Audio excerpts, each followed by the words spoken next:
Welcome back to The Seven Deadly Sins Anime Review, episode number 68. We're here reviewing episodes 21 and 22 of The Seven Deadly Sins, The Four Nights of the Apocalypse. Still continuing the Chaos of Leonis arc. The first episode is this. So, mostly put, we have, the return of the two members of the Ten Commandments, who are back here. And of course, they're confronted by the Four Nights of the Apocalypse, which Arthur sees this, and we also know that Guinevere is actually Arthur's niece. Now, when Mallet sees her, she's like, "Oh, her power is a lot like Escanor's." And Keith further was Escanor, and she's like, "Who's Escanor?" And he sees Tristan. Actually, I think it was Melikana says, "Oh, he basically looks like the powers of a demon and goddess race." Yeah, she later confirmed that. "Oh, your parents must be Meliodas and Elizabeth." And of course, he's like acting very joyfully to her. He's like, "Hey, can you tell me how my mom got thinking Bloody Ellie?" And she's like, "Why are you asking me this middle of battle?" Yes. Yeah, eventually, of course, she was defeated by Tristan. Meanwhile, though, and of course, basically, she also, she's taking him on, and then, the ground gets crushed, and then eventually, he is beaten, supposedly beaten her, and then he gets beaten really easily by Percival by exploding one of his little magic abilities thing. Lance doesn't do much anything at all the whole battle. When they see Lance, like, "Oh, he's a son of Bon. He has the blood of Bon, and a daughter of the fairy race, aka Elaine, his mom, who's happened to be King's younger sister." And here's something no one brings back about Elaine. Elaine, who is Lancelot's mom and Bon's wife, is older than both of them. She's like over 700 years old. Because she's a fairy. Yeah. And then pretty much basically this is a distraction. So he proceeds to go down to the basement where they have this prisoner. So Katana's being, interrogated by Jade until a knight in a star-shaped helmet armor comes down and they try to use their abilities on this person. And then Galea returns. Yes. Making her first appearance in this show. First time she's been seen since, since the end of the original show. And, yeah, she can't believe her voice actress, Carrie Karen. Oh, yeah, and then during the course of the battle, they're slicing, of course, they cut the Starship helmets open, and it's Jericho! And they change her voice actress. Yes, they changed it. Yes, believe it or not, she is the only person who appeared in the original show, which, for some strange reason, they changed her voice actress. In the original show was Erica Lembach, and this one it's Morgan Laree. Not really sure why, and her outfit is first she loses her helmet, part of her outfit show part of her chest, and then she loses more of her outfit show off her bra, and they later show there's a little tattoo just underneath her left breast.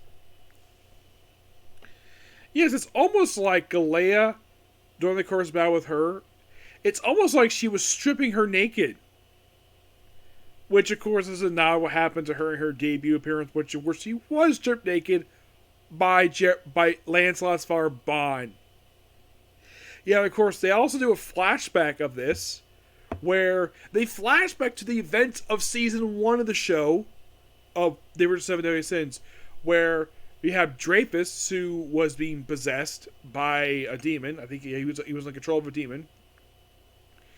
Where, this new generation project where they drink the blood of demons and they turn dark.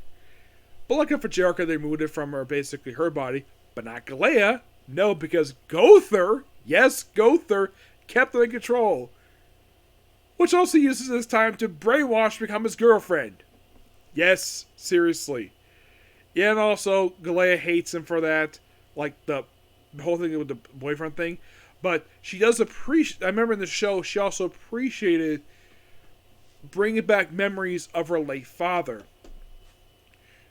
Well, she still has been hit for the manipulation, but she's very happy that he brought back old memories of her late father, who was, despite being turned to a demon, he was a well-respected holy knight. Which, of course, well, they brought the fact that Jericho, where, like, she became Holy Knight and honored her brother. Of course, in the flashback, when Bond freed her, she was butt naked. And then, of course, she's confronted by Lancelot, which is like, oh no, not you. And then, of course, they go to the cell with this mysterious prisoner. We don't know who the heck this guy is. And he asks her, like, okay, can't free him.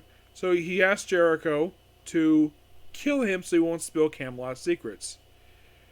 And she apparently has no issue with this and kills her. And then she tells Lancelot this. They apparently mention, that 6 years prior to events of this, like, she resigned. They mentioned that she resigned from being Holy Knight 10 years prior to events of this show. So, to work for Bond, who basically come charged from a country called Brenwick. Become one of Holy Knights and teach, well, Lancelot. And of course they go to like this otherworld thing, which is kind of original for the show, and as a result of the manga too. And then of course over the course of training with him, Jericho fell madly in love with him. And he's shocked to hear this. And this comes just after, here's the thing. In the previous episode, they opened up with being kissed by a girl who was 12 years old, named Guinevere. Which, like, oh, we're going to be lovers in the future. When you turn 20, I'll be 16. So, yes, he got kissed by a 12-year-old girl who also told him that she's going to be his future lover. And now he has Jericho confessing that she's in love with him, too. I'm like, Bond, dude. Like, Bond, your son basically is basically a playboy. To have two girls fall, well, one basically is kind of odd, the fact that she would, yeah, but it seems icky, but, in the future to be lovers. And Jericho, well, that'd be interesting. Of course, she joined Arthur so she can have a world which only she can love Lancelot. She probably doesn't know about the fact that Guinevere is also a thing for him, too. Interesting. And then she leaves. And of course, she has no problem. But by the way, also, they have her look like they change her hair color a little bit. I mean, she's taller. I mean, yeah, she's a little older. I read that she's actually 34 at this period of time. 34 years old. So at this point, it's been 16 years since the Holy War. Sorry, since we went to the Great Holy War. So that means that she was, 10. I mean, she was 18 by the time the war ended. So they show in flashback when she was younger, training with Lancelot. I mean, the flashback when she was in her late 20s. So she's falling for the son of a guy she once fell for when she was younger. So I guess she probably figured, though, that this is kind of interesting. The fact that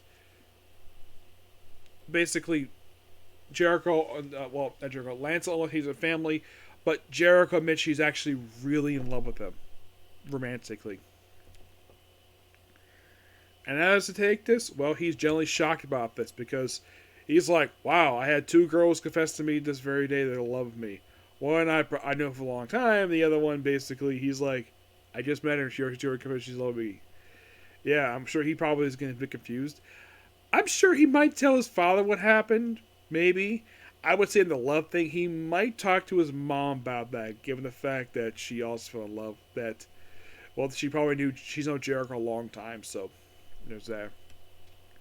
And then the episode ends like, okay, I think the whole battle is over, that they need to get some big pudding, because apparently they're holding, I think, command them, like, give me a barrel of your greatest pudding, and of course the person's like, me too, and of course, like, okay, me some of my clothes, like, hey, some of the, like, let's take them to the court tailor. Excellent idea. And then the remains of Melicana and Mallet basically start merging together to form Monster as sort of a last-ditch effort to end this, sort of lead to the end of the season. But all in all, great 2 episodes. I'm still loving this series. I have still 2 more episodes left to go. Yep.